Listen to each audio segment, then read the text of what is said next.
Hey y'all, come on in the room. How y'all doing? I hope all is well. I hope you're having a fabulous evening. Wherever you are, it is a beautiful Sunday where I'm at here in Florida. I'm so thankful to be here. So thankful to share my story. Hey, welcome, y'all who just joined in. Get ready to start sharing this video. Is gonna get a little personal.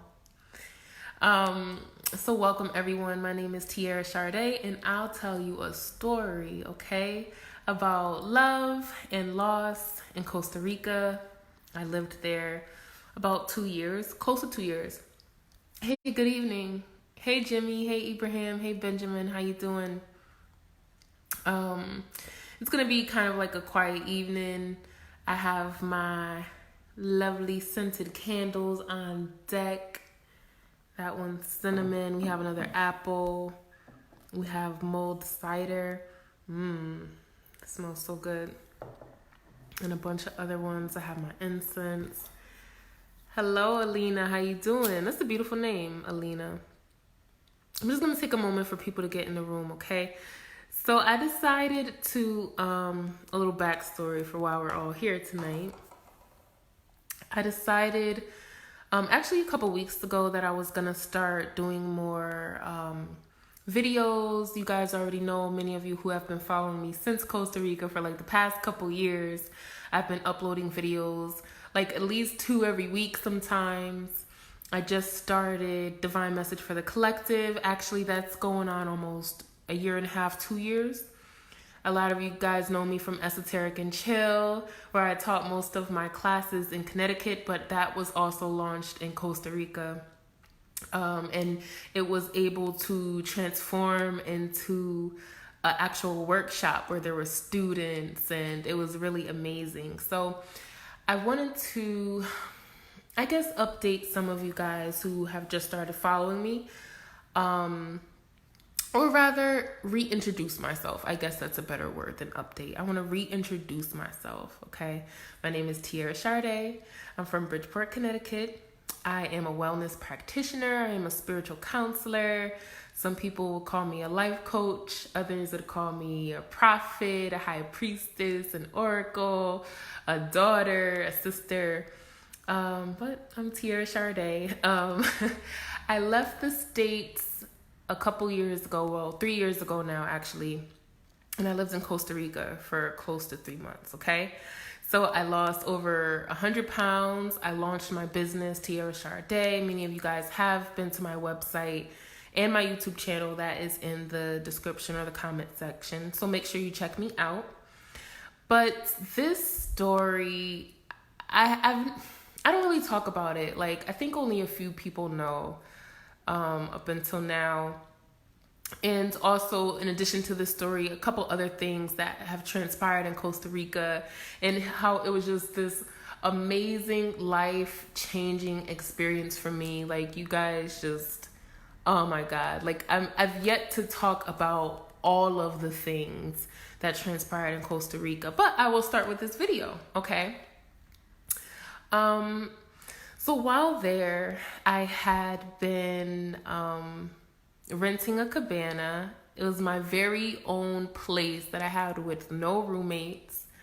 And it was a 2-bedroom, and it had a tin roof, and it was one of those homes in one of those neighborhoods where everybody knew each other, and they went from house to house. Many a times people gifted me with fruit and invited me over to like baby showers and stuff like that. So I had an amazing experience in that town. I had been talking to this guy. I met him, and he was a dark-skinned Costa Rica. Hey y'all who just joined in. Hey Rob, how you doing? Alina, all of y'all who are in the room, how y'all doing? He was a dark-skinned Costa Rica. I'm telling the story, you guys, okay? Just so you guys could know a little bit more about me. And also, it feels good to share. Like I said, this particular story, I haven't really spoken to many people about. So this would be like brand new news to many people, even those who were like with me at the time, okay? So I've been talking to this Costa Rican guy. He was born on the Caribbean side. At that time, I was living on the Pacific side, okay? He was very dark skinned. He had locks like mid back. He was very handsome. Hey. And he spoke fluent Spanish because that was his birth country. He was born and raised in Costa Rica. He lived in the States a couple years, and then he had been living in Costa Rica for quite some time when we met. So we dated. We did all of that. Now me, like, I could be a little tough. Well, in my day, a couple years ago, I was a little tough when it came to dating. I had these kind of standards and procedures that I still follow to this day. However, I've grown a lot. So there's different things that have come up in this time, and thank God for growth, right? Hey, Earl. Hey, Grace. How y'all doing? Welcome. So at the time, he had made this joke. It was really just a simple thing. Trust me, it wasn't anything. But for me, and because I've been through my own share of trauma, everybody has, and we're all just moving through life based on what we've been through or what we've healed from or grown through. So he was literally just joking, and I kind of took it to heart. So I told him that, I don't know, whatever, I didn't want to see him anymore. And I just blocked him, deleted his number, went about my life. And I know many of you were like, damn. And some of you are like, that's right, girl, whatever. But we went a couple months without speaking. So I didn't prep this story. I just want to make sure I'm not jumping ahead or how to tell it because, okay. So we didn't speak for some time. Many of you who have been on my channel, some of you are new, like I said, but I've always kind of known things. I've always had this way about me. I've always had prophetic dreams. I've always been able to communicate with the spirit world, like always. I don't remember there ever being a time when I couldn't. There was most definitely a time where I did not understand that's what was going on, but I've always experienced this. So we didn't speak, but I started getting signs that I would reconnect with somebody. So I wondered who it would be, who those people would be. If it would be an ex-love interest, or if it would be just somebody who was from the States who I just reconnected with randomly on a road. I didn't know how that was going to show up. It could have been a long-lost family member. I had no clue. I just knew that I would reconnect with somebody. And now that I'm saying that, I believe I started to gather that this would be a romantic reconnection. You have your popcorn. Oh, gosh. Hey, y'all who just joined in. Yeah, so it slowly started to be revealed to me that it would be some sort of romantic connection. So I was like, okay, that could only be a couple of people in this country. Like, this is not a big number for me to choose from. But we'll see. I'm joking. But, so yeah, like I said, I have my dreams and I have these experiences, and Costa Rica was a completely like magical, mystical, scary experience. Like in some of my videos, I do say some of the things that occurred, but man, I would really need to write all of this stuff down. I have been documenting it through like video and audio messages and things like that, but there's just so much I haven't talked about because it was literally every day there was just like some spiritual shit going on that was like mind-blowing. Like, and some of the people who were there, like who've met me in Costa Rica, shout out to y'all. Some people would fly out to meet me in Costa Rica. Like, y'all are aware of some of the things that used to go on with us. Like, that place and life in general is just amazing, okay? So what happened? Okay, so I ended up reconnecting with the guy that I was dating. It was random. I was going grocery shopping. I took a little taxi into town. I had 2 handfuls of food. I probably just got off of a cleanse or something because I remember I had a lot of fruit. Hey, Katie, peace and love. How y'all doing? How are you doing, rather? I had a lot of fruit in my bag and I ran into him. It was really good to see him, actually, because for some of you who have been following my journey in Costa Rica, I usually took like hiatuses, I guess, where I would just be in the house or I'd just be in my little neighborhood. I wouldn't go to the main town. I would just, go for my walks. I would go to little bodegas or see my neighbors, but I wasn't out and about. So this was a time when I probably had spent like 5 days, probably 5 to 7 days just in my house or in my neighborhood, just doing spiritual shit, doing counseling sessions or readings or whatever. Fasting, like I said. So I bumped into him. I had my grocery bags and it was just like, whoa, like, do you want to hang out? Many of you guys do know I partake of our plant medicine, Mary Jane.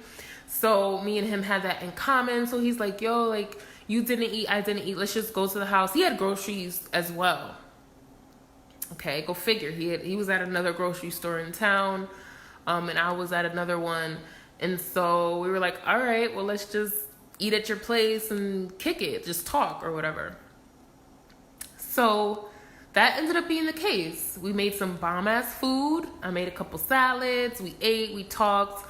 I had like some sort of call. I probably had a session I needed to do because I wasn't... Now, this was like last year sometime, you guys. So I'm making sure I'm getting the story in sequence here. Hey, y'all who just joined in. How you doing? Welcome, welcome. So we just had lunch. I couldn't give him as much of my time as I guess we needed, per se, because I was on that call. But when I got off, we did eat. We had our, it ended up being dinner that we just ate, and we smoked and we just talked. And that was it. That was literally it. But during that time, he was kind of like, so why did you stop talking to me? Like, what was the whole thing? And I was just like, well, you made that joke, and at the time I was in whatever headspace I was in, and that's just how I felt. I just, stopped talking to you, and this was this. And he was just like, wow, like, okay, like, you don't play that shit. Like, okay, all right, cool. But he still wanted to, like, reconnect and date. At that time, I wasn't really into it. I was kind of just like, I kind of just need me time. I ended up parting ways with him. I had his umbrella because at that time it was pouring. Hey, y'all who just joined in, welcome. It was pouring. So he gave me the umbrella for the taxi so I could get home and all that stuff. So, mind you, I didn't have his number. And I didn't get his number, you guys, because I was just like, well, I don't know. Like, we just reconnected. We ate food. We listened to music. We smoked. And that was it. That was great. It was a great reunion. Like, I'm just going to go home and go about my life. And it was no hard feelings. It was just, that's just kind of how I felt. So he ends up coming to the house, right? And he remembered where I lived, obviously. And he really just wanted the umbrella. But we ended up talking. We just hung out. My door was open. My neighbor's son, who was actually my landlady, he was just running in and out. And it was just a real cool, chill, hot Costa Rica day. Nobody was doing anything. It was really, like, easy. So he tells me, as we're sitting in my little living room, it's so small, my little cabana. Many of you know that cabana because I've done so many videos in that house. Like, oh my God, click the link to my YouTube channel. It's in the description or whatever to see all those old videos. This was, I believe, I want to say in February 2019. Yeah. It was around there, you guys, okay? Like I said, I kind of just pushed the camera. I just pushed play to record. I didn't go back in my notes and write it down. And read what I wrote down. So I don't have the exact month for you guys. So what's interesting is that when he came to my home, you guys already know I have dreams, I have visions and things like that. When he came to my home, he was wearing a blue shirt that I saw this guy wear, and he had his arm outstretched. And so it clicked to me. I was like, oh wow, that's a part of a dream I had some time ago. I don't remember now, and I did not remember then when I had the dream, but I remember seeing this brown-skinned man with a blue shirt. And he had a blue shirt when he came to my house to get the umbrella. So I was like, oh, okay. And many of you guys who know me, like, I get these things and these messages and I kind of just go about my day. Like, I don't really stop anybody to be like, oh my God, this, like, it's not, I don't really do that, okay? For reasons that you guys will probably get to know. If you guys like this type of video, I will continue doing this so you guys know my story and know who I am. And you'll start to see more about me and where I come from and how things played out in my life thus far. So he's talking to me. Sorry, I'm so long-winded. But he's talking to me and he starts saying, like, he did want a relationship with me. And at that time, when we first met, I wasn't really into that. I had nothing against him at all. He was a great guy, handsome, smart, fit, accomplished. He spoke like 3 languages. He was dope. It was just where I was. And it wasn't fair for me to want that from somebody. I wasn't in a space to give him what he wanted. Like, it wasn't going to work. But at the time when he finally told me he had feelings for me, it was kind of like, well, I'm still not interested in that. That's not what I want. And at the time, I also didn't really want anything physical with him either. I could have. Would have been great. But that's just not where I was. So I really wanted to honor my journey at that time. Okay. So, he shared how he felt. He was like, wow, and he was a few years older than me. He wanted a family. He wanted to settle down. He wanted his own place. He wanted those things. And, he had his own place. We both had our own places, but he wanted something together is what I'm saying. The family life. And again, I didn't feel that in that moment with him. I did not feel that I would be in Costa Rica long. The whole reason why I even went to Costa Rica was from inner guidance. It had nothing to do with anything or anyone other than my own pull towards something. So I felt that same pull, and I knew I would be wrapping up my stay in Costa Rica. I had already spoken to my family at that time, and just my dad, and just started making arrangements for that. So I didn't want that. It was amicable. It was all love. Like, trust me, it was never any attitude. It was just all love, and we just hugged, and it was peace. It was beautiful. And then I actually was like, wow, like, I would hang out with him again. Like, I really would. But I started to feel, during that whole time, I started to feel really, like, strange. Like, I kind of get these feelings sometimes. It's dread, but it's also a mixture of, like, this has played out before, or I know I was aware of this. It'd be something like that. So he ended up leaving. And like I said, it was all love. He took his umbrella back. It was peace. He said hi to the neighbors. Like, the neighbors knew him, all of that. So now this is where I can't remember if I had this dream before or after that meeting. I want to say before, okay, you guys. I didn't look back in my journal to kind of see the dates. But, so I had this dream. Hold on, let me take a little drink. My throat's a little parched. So I had this dream. I call them waking dreams because I'm not quite asleep. I know that I'm not, but I'm not awake. I'm just in like this different type of world, right? Dimension. Many of you guys have probably experienced this.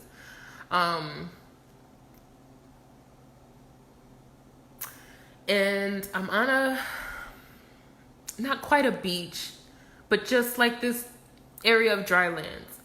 I'm on there hanging out. And in front of me, there's these people. Groups of 2, groups of 1, groups of 3, groups of 1, like just people. One in particular is sitting on the earth, right? So in my dream, I see this big wave, this huge wave. And many of you who have been watching my channel, hey, welcome y'all who just joined in, Kurt, Yasmin, how y'all doing? Many of you who have been watching my channel, Tierra Neo Sade on YouTube, and following me on Facebook, I've done videos where I mentioned the water, the ocean, the rivers, the lakes. Oh my God, I just had a conversation with this beautiful soul like an hour ago, you guys, and we just spoke about the water. Oh God, side note, okay.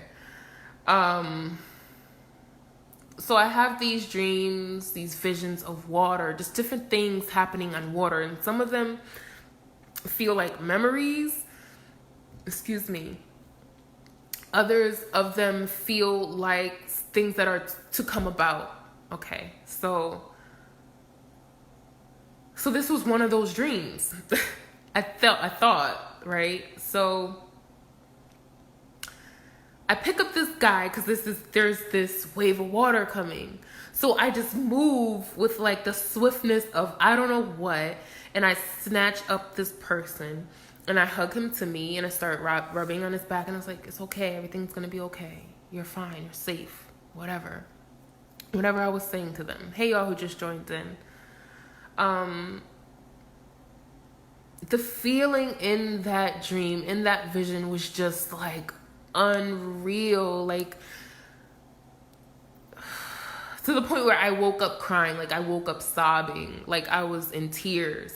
Because I just knew like something really, really incredible just happened. I don't know what it was. And like I said, it's not one of my first dreams like that, but this one just stands out for a very specific reason. Okay, you guys are gonna find out. So that's the dream.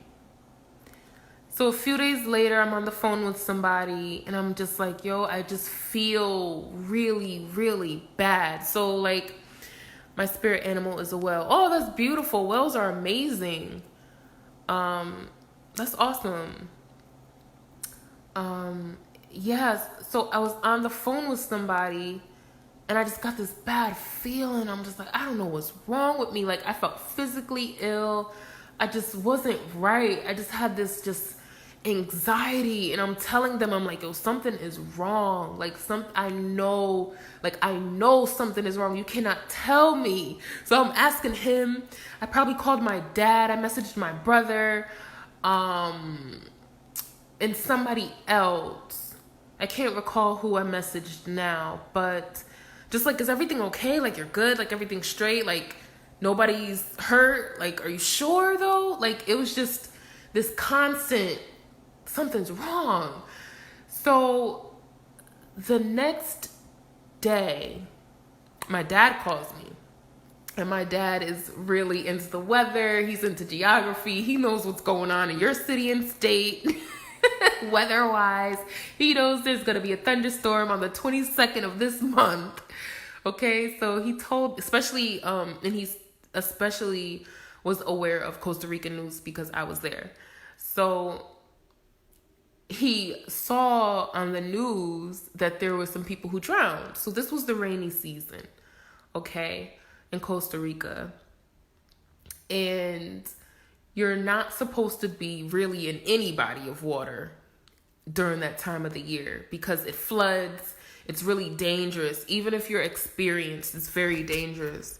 So as my dad is telling me this, like, alarms went off in my mind. And in that moment, I didn't know what he said, that my brain was just like, no, like, pay attention.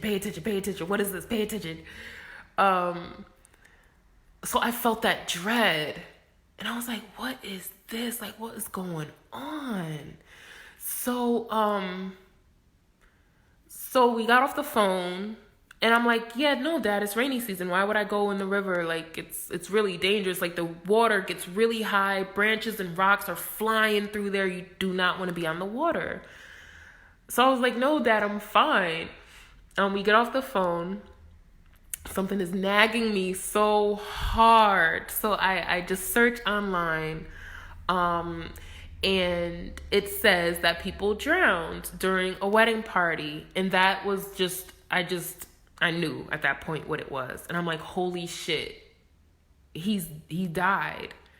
Like, I just knew he died. Like, I knew it. Like, I was like, no, he died. Like, that's what's going on. So I went and I searched through names, and sure enough, his name was there. So the guy I was dating in Costa Rica ended up drowning in that wedding party because he was a guide.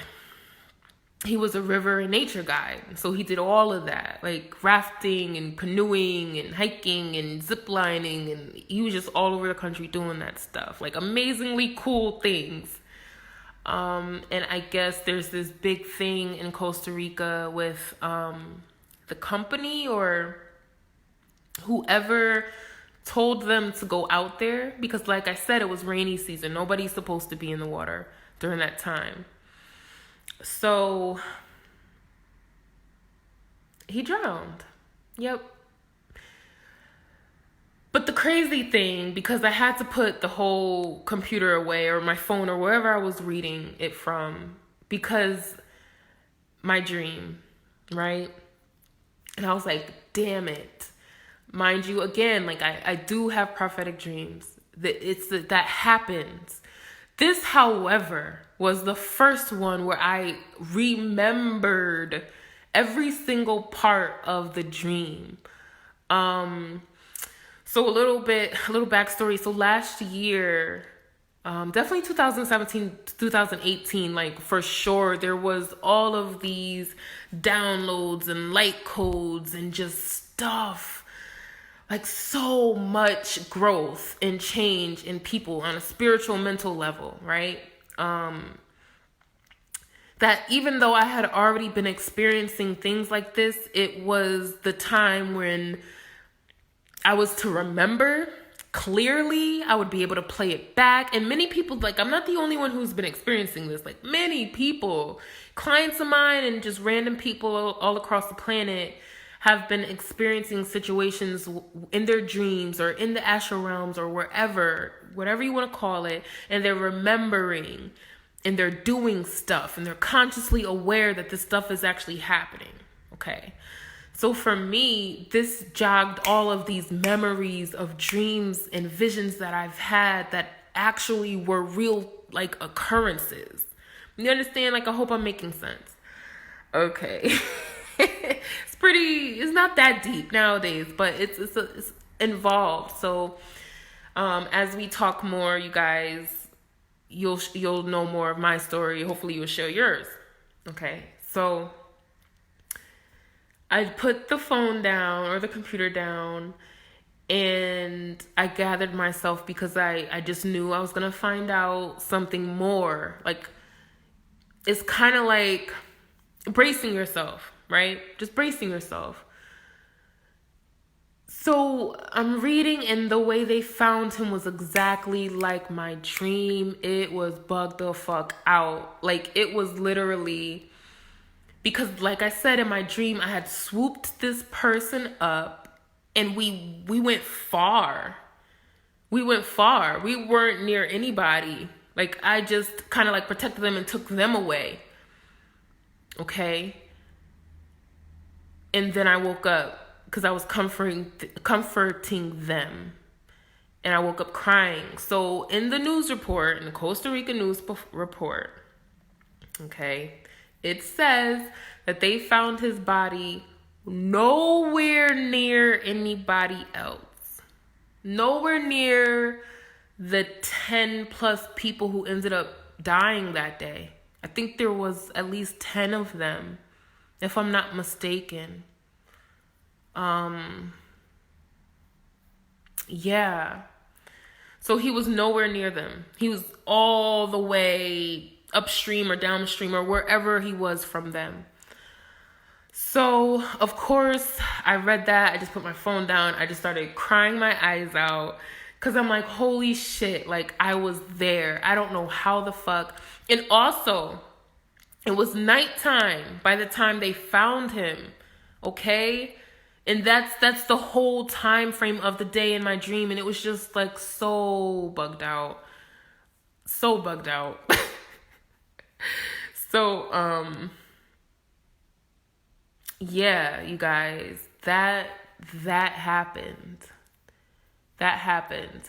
So I was just completely just done after that. Like I was crying just because of the experience of losing someone like him, because he was so freaking cool. He was so amazing. And then I felt guilty because I just didn't want a relationship with him. And I'm like, damn, like I don't know, like if we were together, then he wouldn't have went to work that day because I would have reminded him that it was rainy season in Costa Rica and nobody goes on the water in rainy season. It just, all these thoughts went through my mind, and just like why was I seeing that? Like I already had this shamanic pull. I already knew that. Like I knew all this stuff. At my mentor at the time confirmed, like, yeah, this is this aspect of the work. You are meant to help souls transition. You are meant to have these dreams and interact with the soul. And you seeing him after all those months was just that reconnection. Just to, you guys, you know, I often talk about it on my channel, the soul contracts that we have with other people. Your mama, your daddy, your baby. We have these contracts. The dude at the bodega, like, that we're going to interact with this person this time of day or this number of times for this long and all this other stuff. So me and him had a contract that we were supposed to have these experiences with each other. We were going to part for whatever amount of time. Then we were going to reconnect.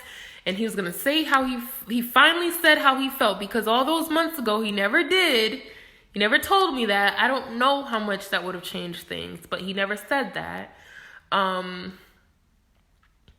yeah, so basically I had all this guilt about it.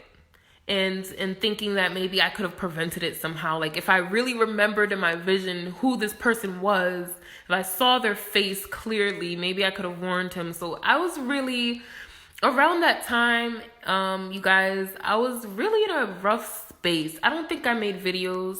I don't think I took clients. I probably was just in my house. Yeah, like just trying to deal with all of that. And up until that point, during and well after